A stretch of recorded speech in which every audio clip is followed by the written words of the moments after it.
Namaskar, Salam, Sat Sri Akal, and a very good morning, each one of you. I'm again with you with a new topic today, and today's topic is wildlife, vegetation, forests. See, we have already studied about the soils, the water cycle. So today we shall try to discuss, deliberate, and know everything about the natural vegetation, the wildlife, and the forests. लेकिन उससे पहले मैं आपसे ये जानना चाहता हूं कि आपको पता है कि ऐसा भी एक समय था जब धरती पे जीवन नहीं था। हम सब जानते हैं कि धरती सूर्य का उससे अलग हो गया एक टुकड़ा है। तो शुरुआती दिनों में तो हमारी धरती एक आग का गोला थी। धीरे धीरे धीरे ये ठंडी हो गई। ठंडी होने के बाद फिर कोई जब इस पे पिंड टकराया, एक बहुत बड़ा गड्ढा हो गया, एक केमिकल रिएक्शन शुरू हो गई और वाटर फॉर्मेशन स्टार्ट हो गई और धीरे धीरे धरती पर वाटर साइकिल की शुरुआत हो गई। ऊपरी सतह ठंडी होने में मिलियंस ऑफ ईयर्स लग गई and for millions of years there was no life on the earth. The initial form of life appeared in salty water. The initial form of water जो कि समुद्र के पानी में आया था, वो आप समझ सकते हैं कि प्लांट्स की फॉर्म में सबसे पहले जीवन धरती पे आया। सिंगल सेल्ड, मल्टी सेलुलर, और धीरे धीरे प्लांट्स ने ही तैयार किया एटमॉस्फेयर हमारे लिए, वो सारी conditions for the animal life to survive. So it was the plants that created all the conditions for all of us, for all the animals to thrive, to live on, and thus came the animals. Naturally, the animal life also started from the single celled and then of course the multicellular, और आदमी कैसे erectus बना वो कहानी हम already बातचीत कर चुके हैं इतिहास में। तो निश्चित रूप से आज हम बंधे रहेंगे बस यहीं तक, नेचुरल वेजिटेशन तक। लेकिन ये जरूर हमें ध्यान में रखना चाहिए कि जो सारी कंडीशंस जो एनिमल वर्ल्ड को जिंदा रखती हैं, वो सारी की सारी जो कंडीशंस हैं, वो निश्चित रूप से केवल प्लांट्स ने हमारे लिए तैयार करी। ये जो फिजिकल एनवायरनमेंट है ना, जो फिजिकल एनवायरनमेंट हमारे लिए तैयार हुआ है, जैसे कि जियोलॉजिकल फॉर्मेशंस, क्लाइमेट और सॉइल, ये ऑर्गेनिजम्स का जो फिजिकल एनवायरनमेंट है, ये प्लांट्स की देन है हमें। और धीरे धीरे स्पीसीज जो एक एनवायरनमेंट में रहने लगी, और उन्होंने अपने आप को अडेप्ट कर लिया एक पर्टिकुलर एनवायरनमेंट के प्रति, तो अलग अलग जीवों के लिए, अलग अलग प्लांट्स के लिए अलग अलग एनवायरनमेंट बन गया। फॉर इंस्टेंस, कुछ ऐसे प्लांट्स और एनिमल्स जो बहुत ठंडे क्लाइमेट में रह लेते हैं लेकिन दूसरे नहीं रह सकते, जैसे कि पेंगुइन्स। पेंगुइन्स के दूसरे साथी तो आपको वहां नहीं मिलेंगे। अगर आप देखेंगे या अंटार्कटिका जाएं, मौका मिले, तो आप देखेंगे वहां पे केवल पेंगुइन्स आपको मिलेंगे। और अगर बहुत हॉट क्लाइमेट की मैं बात करूं, there are only a few kinds of algae and bacteria that can survive say around 85 degree Celsius। तो इस तरह से हर तरह के जीवन के लिए अलग अलग एनवायरनमेंट, अलग अलग फिजिकल एनवायरनमेंट तैयार है। और जब भी इस फिजिकल एनवायरनमेंट में कोई चेंजेस आते हैं तो it becomes very difficult for them to survive. और यही हम ह्यूमंस को ध्यान रखना चाहिए। वाइल्ड लाइफ की अगर हम बात करें तो wild life includes all the non domesticated plants, animals and other organisms. Wild life can be found in all ecosystems, चाहे वो डेजर्ट हो, चाहे वो रेन फॉरेस्ट हो, प्लेन्स हो, हिली एरियाज हो, सब जगह पे वाइल्ड लाइफ आप देख सकते हैं। Approximately 81,000 number of species of animals केवल इंडिया में मिलती है, हमारे कंट्री में। And around 47,000 number of species of plants केवल हमारे देश में मिलते हैं। हम बहुत सारी बातें करेंगे नेचुरल वेजिटेशन के बारे में। हम नेचुरल वेजिटेशन के वो अलग अलग बायोम्स की बात करेंगे। एक्चुअली जो बोटनिस्ट्स हैं, बोटनिस्ट्स ने अलग अलग जो एरियाज हैं जहां जैसा नेचुरल वेजिटेशन सूटेबल है, एग्जैक्टली जो नेचुरल कम्युनिटीज इकट्ठी एग्जैक्टली अलाइक तो कोई भी दो कम्युनिटीज नहीं होती, लेकिन फिर भी एक पर्टिकुलर बायोम में जो एक पर्टिकुलर बोटनिस्ट ने जो है, जो बोटनिस्ट साइंटिस्ट हैं जो कि प्लांट्स की स्टडी करते हैं, उन्होंने सारी दुनिया को बायोम्स में डिवाइड किया है। क्या है ये बायोम? बायोम होता है large natural area that has a particular climate, plants, animals and other characteristics. क्या है biome? It's a large area that has a particular type of species of animals, plants, a particular climate and other characteristics।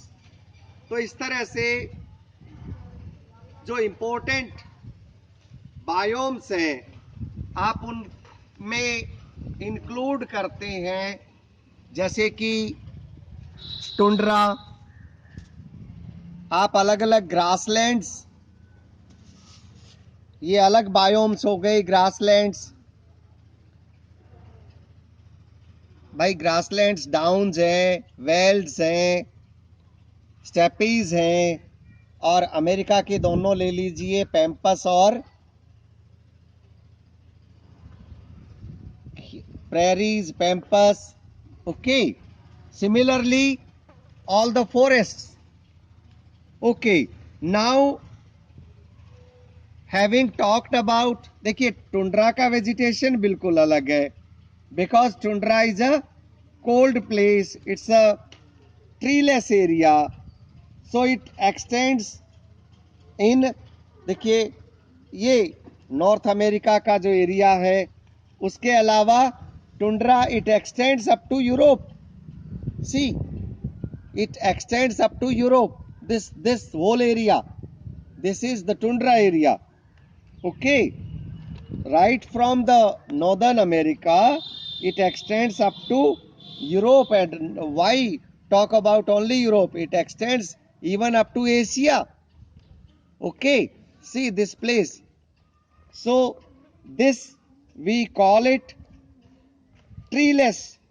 And यहाँ पर plants जैसे कि mosses हैं, shrubs हैं,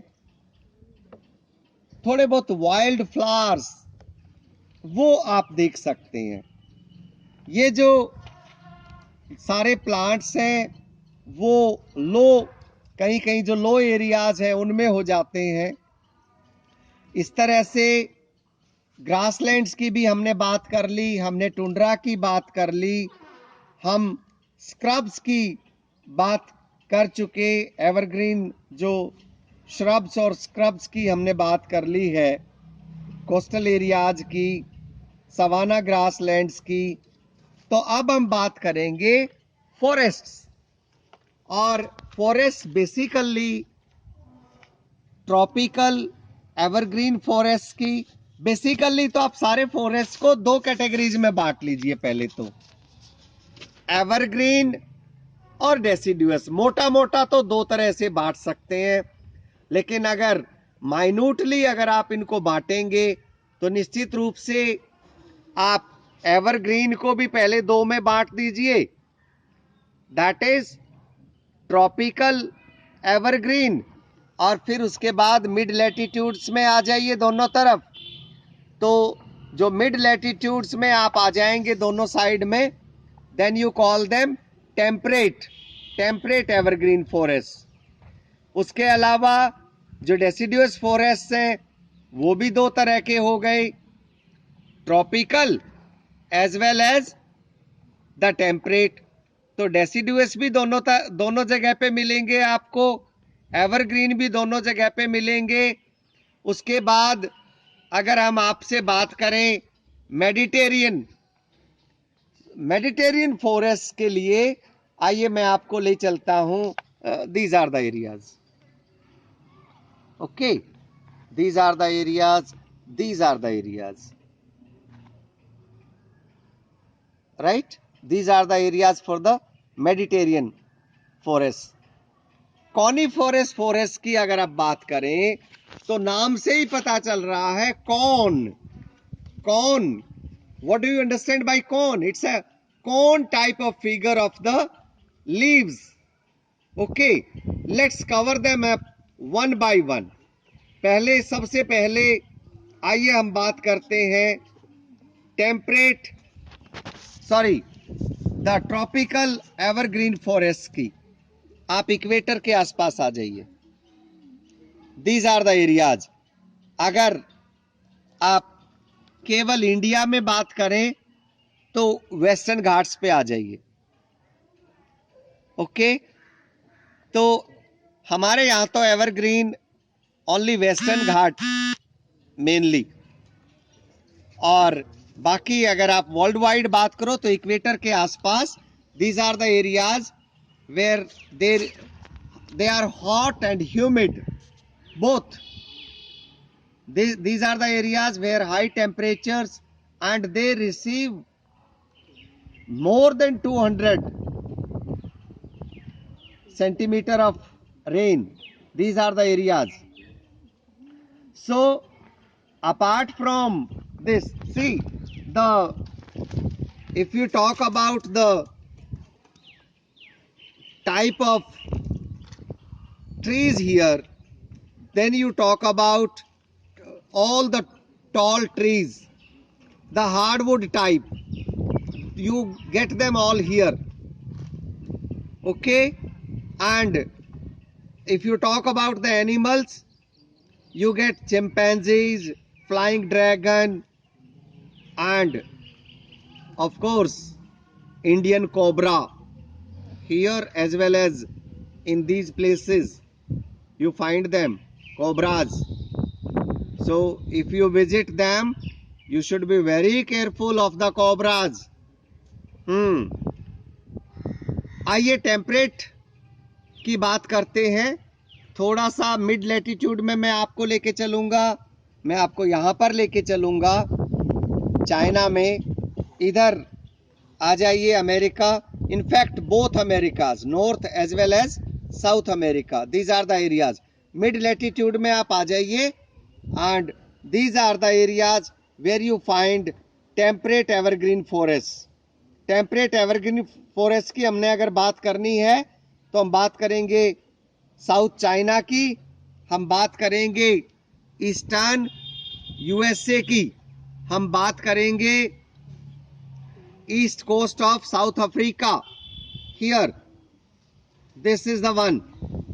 and हम बात करेंगे ब्राजील, हम बात करेंगे ऑस्ट्रेलिया भी।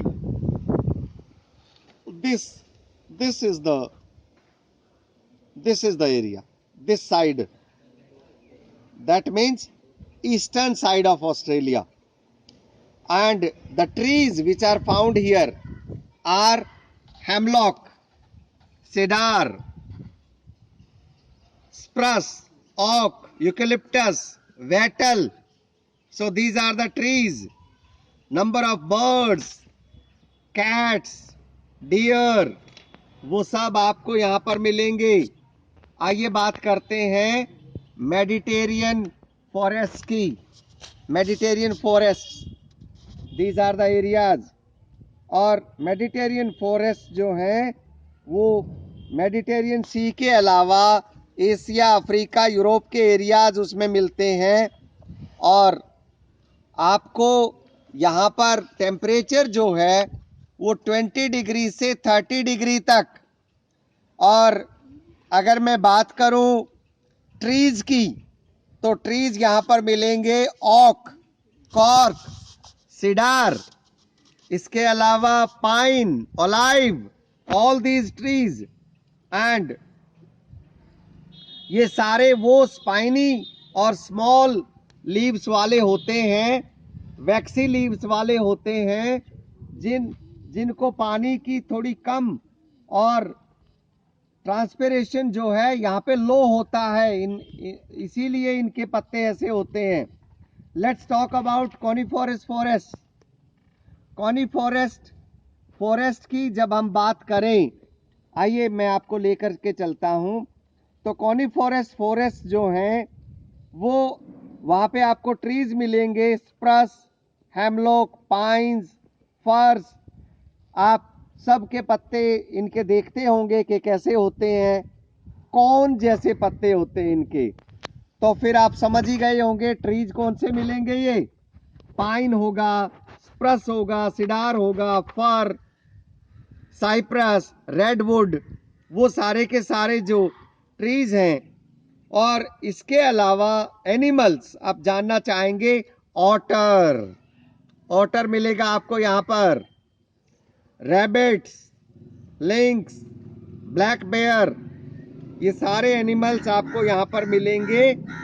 और इसके अलावा डेसिडुअस फॉरेस्ट हम बात कर चुके हैं।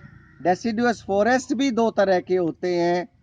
वो आपको डेसिडुअस फॉरेस्ट जो हैं वो आपको ट्रॉपिकल कंडीशंस में भी मिलते हैं और वो आपको मिड लैटिट्यूड्स में भी मिलते हैं।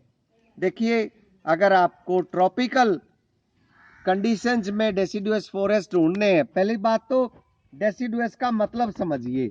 डेसिडुअस जो डेसिडो शब्द से बना है, डेसिडुअस, डेसिडो का मतलब है फॉल, गिरना, जिनके पत्ते एक पर्टिकुलर सीजन में गिरते हैं।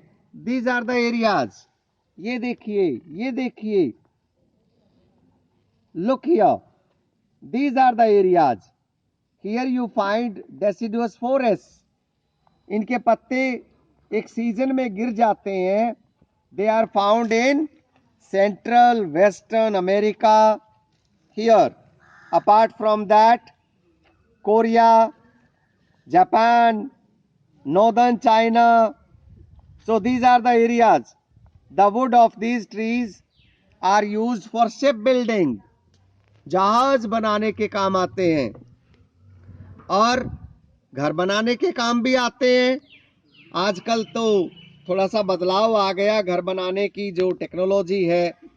और अगर हम ट्रॉपिकल डेसिडुअस फॉरेस्ट की बात करें तो इंडिया को लीजिए सबसे पहले तो। इसके अलावा ये जो पेड़ है इसमें टीक, शीशम, आप देख सकते हैं इंडिया में बहुत सारे टीक और शीशम मिलते हैं और ये बड़ी वैल्यूएबल होते हैं। इसके अलावा बम्बू, सैंडलवुड। तो इस तरह से we have talked about deciduous forest.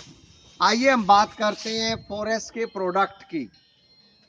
देखिए फॉरेस्ट कि आप सब right from your very childhood you have been studying what are the things they provide us: the fruits, the food, the medicine, the wood, and of course they provide us oxygen to breathe in. They help in pollution free air. They help in bringing rain. जहां पर पेड़ पौधे कम होंगे वहां बारिश की conditions पैदा नहीं हो पाती हैं। तो इसीलिए आप सब अपने बर्थडे पे और कुछ करें या ना करें, मंदिर जाएं ना जाएं, मस्जिद जाएं ना जाएं, गुरुद्वारा जाएं ना जाएं, वो आपकी मर्जी है, आपकी आस्था की बात है। जाएं तो भी बहुत अच्छा, लेकिन पेड़ जरूर लगाएं। पेड़ लगाने से हम अपनी धरती को उतना ही सुंदर रख पाएंगे, हम अपने एनवायरनमेंट को फिजिबल रख पाएंगे, अपने अनुकूल रख पाएंगे।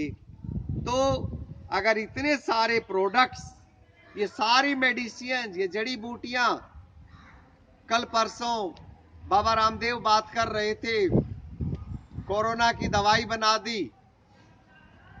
तो ये सारी जड़ी बूटियां जो अलग अलग ऋषि मुनि दवाइयों में, इम्यूनिटी बूस्टर्स में यूज करते रहे हैं। आप हिमालय पे जाइए, आप देखिए, आप जिस भाग में भी जाएंगे आप देखिए कितनी जड़ी बूटियां आपको। You go to western Ghats, तो इतने सारे प्रोडक्ट्स होने के बाद क्या हमारा फर्ज नहीं बनता conservation of forest? Yes, we must conserve them, and to conserve the forest the following measures can be taken. Number 1, establishment of new forests. Number 2, felling of trees in forest should be stopped. Cutting and uprooting of the forest should be made a punishable act, and every piece of barren land should be planted. Forest should be protected. Grazing of animals should be controlled. Nurseries should be established, and forest land should not be used for agricultural or any other purposes. अगर आप trees को काटते रहेंगे तो बात नहीं बनेगी। आपके अराउंड सब जगह ऐसी हरियाली होनी चाहिए। और फिर देख ऐसे ही चहकती महकती चिड़िया आएंगी उन पे, वो रही उधर। अगर कैमरे में आपको सही से दिखाई दे रहे हो तो मन कर गया होगा अब अमरूद खाने का। हाँ, तो पौधे लगाते रहिए। पानी आया ना तो ठीक है, हम इसी वादे के साथ कि we shall conserve our forests. I take leave from you. I'll again be with you tomorrow with a new topic. Till then, it's goodbye from all of us. Thank you for joining.